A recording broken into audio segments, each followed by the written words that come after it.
ಮರ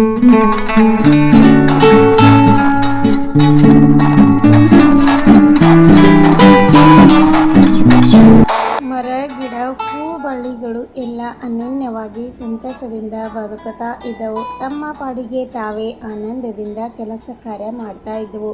ಹೀಗಿದ್ದಾಗ ಒಂದು ದಿನ ರಾಣಿಗೆ ಈ ಭೂಮಿಯಲ್ಲಿ ತಾನೇ ಸುಂದರಿ ಎಂಬ ಅಹಂ ಹುಟ್ಟಿತು.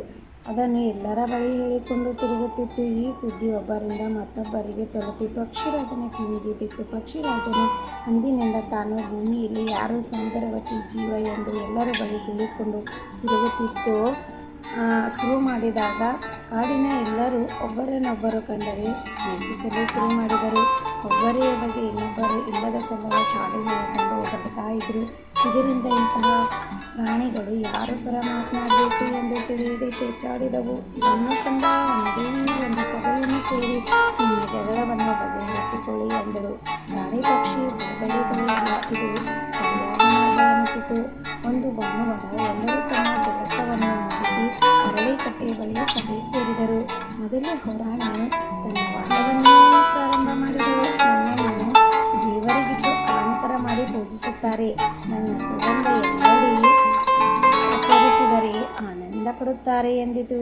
ಪಕ್ಷಿರಾಜ ನಿಂತು ನಾವುಗಳು ಸಹ ಅಂದರೆ ನಮ್ಮ ಪೂರ್ವಜರು ದೇವರನ್ನು ಹೊತ್ತೊಯ್ದಾರೆ. ನಮ್ಮ ಬಣ್ಣ ಹಾಗೂ ಗಾನ ಕೇಳಿ ಮೈ ಮರೆತಿರುವುದುಂಟು. ನೀವು ಹೂಗಳು ಒಂದೆರಡು ದಿನದಲ್ಲಿ ಬಸಳುವುದು ಒಣಗಿ ಹೋಗುತ್ತೀರಾ, ಬಿಸಿಲಾದರೆ ಬಾಡುತ್ತೀರಾ, ನೀರು ಬಿದ್ದರೆ ಮೊಗ್ಗದಂತಾಗುತ್ತೀರಾ. ಹಾಗೆ ಅದರಿಂದ ಈ ಭೂಲೋಕದಲ್ಲಿ ಸುಂದರಿ ಎಂಬ ಸ್ಥಾನ ನನ್ನದು ಎಂದಿತು. ಇದರಿಂದ ರಾಣಿ ನಾನು ಒಂದು ದಿನ ಬದುಕಿದರೂ ಸೌಂದರ್ಯವನ್ನು ಸವಿಯುತ್ತಾರೆ. ಹೀಗೆ ವಾಗ್ವಾದಗಳನ್ನು ಮುಂದುವರೆದವು. ಇದನ್ನು ಬಗೆಹರಿಸುವುದು ಹೇಗೆಂದು ಯಾರಿಗೂ ತಿಳಿಯಲಿಲ್ಲ. ಯಾರ ಪರವಾಗಿ ಸುಂದರಿ ಎಂದು ಬಿರುದು ನೀಡಬೇಕು ಗೊತ್ತಾಗದೇ ಚಡಪಡಿಸಿದಳು. ಅಷ್ಟರಲ್ಲಿ ವನದೇವಿ ಕೋಪಗೊಂಡು ಎದ್ದಳು. ಕಾಡಿನ ಹಿರಿಯ ಸ್ಥಾನವು ತೀರ್ಪಿನ ಅಂತಿಮ ತೀರ್ಮಾನ ಎಲ್ಲವನ್ನೂ ದೇವತೆ ಆಗಿತ್ತು. ಎಲ್ಲರೂ ನೋಡಿದಂತೆ ವನದೇವಿ ಒಂದು ಸುಂದರ ಕಲ್ಲನ್ನು ಕನ್ಯೆಯನ್ನಾಗಿ ಕ್ಷಣ ಮಾತ್ರದಲ್ಲಿ ಮಾರ್ಪಾಟು ಮಾಡಿದಳು. ಅವಳು ಎಣ್ಣೆ ಬಣ್ಣದ ಮೈ, ಕೆಂಗುಲಾಬಿ ತುಟಿ, ನೀಳವಾದ ಚಿನ್ನದ ಅಂತ ಕೇಶರಾಶಿ, ವಜ್ರದಷ್ಟು ಶುಭ್ರವಾದ ಹಲ್ಲುಗಳು, ಉಬ್ಬಿಯಂಥ ನಯನಗಳು. ಅಲ್ಲಿಂದ ಎಲ್ಲರೂ ಗಮನ ಸೆಳೆದವು. ಆ ಹುಡುಗಿಯು ತನ್ನ ಚೆಲುವನ್ನು ನೋಡಿಕೊಂಡು ವನದೇವಿಯನ್ನು ನೋಡಿದಳು. ವನದೇವಿ ಕಣ್ಣಲ್ಲಿ ಅದೇನೋ ನೋಡಿದಳು. ವನದೇವಿ ಕಣ್ಣಲ್ಲಿ ಅದೇನೋ ಕೇಳಿದಳು. ಈ ಕನ್ಯೆಯು ಒಂದು ಹೂವನ್ನು ಕಿತ್ತು ಒಪ್ಪುವಾಗಿ ನೋಡಿದಳು. ಅವುಗಳಿಂದಲೇ ಹಾರವನ್ನು ತಯಾರಿಸಿ ಕೈಗೆ ತಳಬಿದೆಯಾಗಿ ಕಟ್ಟಿಕೊಂಡಳು.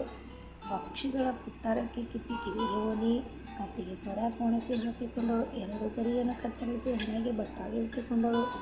ಒಂದು ಕಾಮನ ಬಿಲ್ಲಿನಂತೆ ಬಾಗಿದ ಉದ್ದದ ರೆಕ್ಕೆಯನ್ನು ಸಿಕ್ಕಿಸಿ ಸಿಂಗರಿಸಿಕೊಂಡಳು. ಸಭೆಯ ಮಧ್ಯೆ ನಿಂತು ತಾನೇ ಸುಂದರಿ ಎಂದಳು. ಎಲ್ಲರೂ ಒಪ್ಪಿ ಹೌದು ಎಂದಾಗ ರಾಣಿ ಪಕ್ಷಿರಾಜ ಕೂಡ ತಮ್ಮ ಅಹಂ ಮರೆತು ಹೂ ಮುಡಿದ ಗರಿ ಸಿಂಗರಿಸಿಕೊಂಡ ನೀನೇ ಚೆಲುವೆ ಎಂದಳು.